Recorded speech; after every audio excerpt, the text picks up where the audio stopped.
আমাদের বাঙালি সংস্কৃতির জন্যে একটি অপরিহার্য বিষয়। তার কারণ হচ্ছে এই সাংস্কৃতিক মাধ্যমই ছিল হচ্ছে সিনেমা সাধারণ মানুষের জন্যে, এবং সিনেমা হলে উপচে পড়া ভিড় ছিল।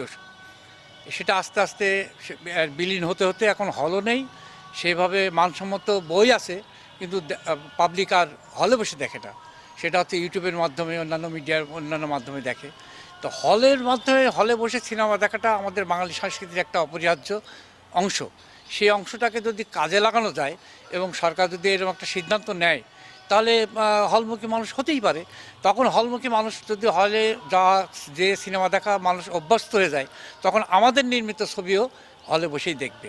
এবং এই প্রত্যাশা রাখি যে হলে বসে আমাদের বাংলাদেশের ছবি দেখুক এবং ভারতের বা অন্যান্য দেশের ছবিও দেখুক, সাথে সাথে বাংলাদেশের ছবির চলচ্চিত্রের উন্নয়ন হোক এবং বাংলাদেশের মানুষ হলে বসে সিনেমা দেখুক। ভালো ছবি না থাকাতে হলগুলো দর্শক শূন্য হয়ে যাচ্ছিল। যে আমাদের দেশে একটা সময় ভালো ছবি তৈরি হতো তখন ভালো দর্শক আমাদের হলে আমরা দেখতাম। কিন্তু পরবর্তীতে ছবি খারাপ হওয়াতে পরিবারজন নিয়ে ছবি দেখার মতো ছবি তৈরি হচ্ছিল না বাংলাদেশে। নিম্নমানের ছবির জন্যই কিন্তু দর্শক বিমুখ হয়ে গেছে হলগুলো থেকে, যার কারণেই বাংলাদেশের ক্রমান্বয়ে হলগুলো বন্ধ হয়ে যাচ্ছে। এবং প্রতিটা জেলাতেই আমার মনে হয় যে এখনও একটা হল আছে কিনা আমি জানি না, যেখানে 3, 4, 5টা হল ছিল।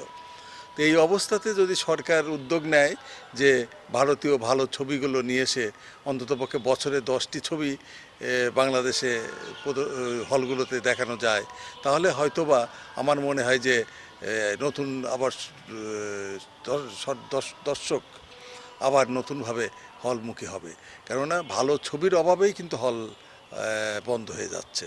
তো ভালো ছবি যদি আসে, ভালো ছবি যদি আমাদের দেশে আবার সরকার নিয়ে আসে ভারতীয় ছবি, তাহলে পরে যে হলগুলোকে আবার দর্শকমুখী করার ব্যবস্থা